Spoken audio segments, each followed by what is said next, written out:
Magahi recording studio Samastipur Sheikhpura. देखी के दिलवा में उठौला हरियाला पोहो जब तोर कमरिया गे। देखी के दिलवा में उठौला हरियाला पोहो जब तोर कमरिया गे। जाने जाने घूमो ही छौड़ी छौड़न में होबो हमारिया गे।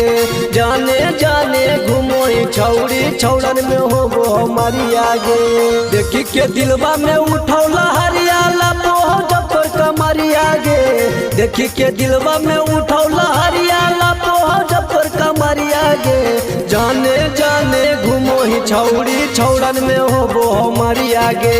जाने जाने घूमो ही छौड़ी छौड़न में होबो हमारिया गे।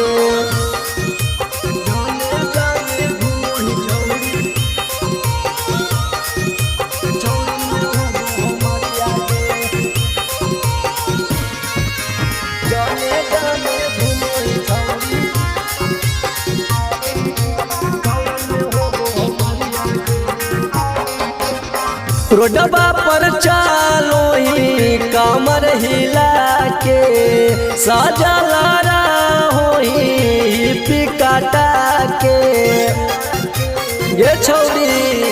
रोडबा पर चालो ही कमर लचका के साजला होई पिकाटा के।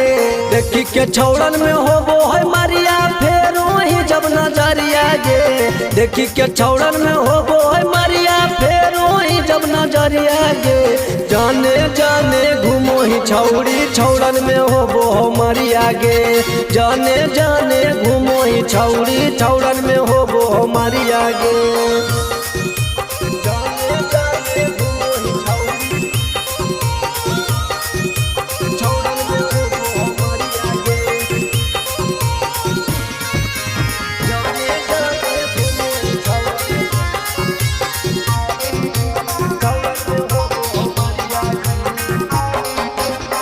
हरदमा घूमो ही छौड़ी ओढ़नी हटा के।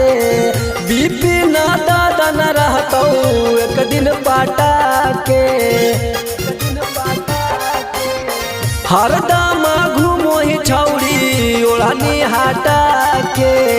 बीपी ना दादा न रहतौ एक दिन पाटा के। जींस टॉप पहनो ही छौड़ी झलकौ तोर जवनिया गे।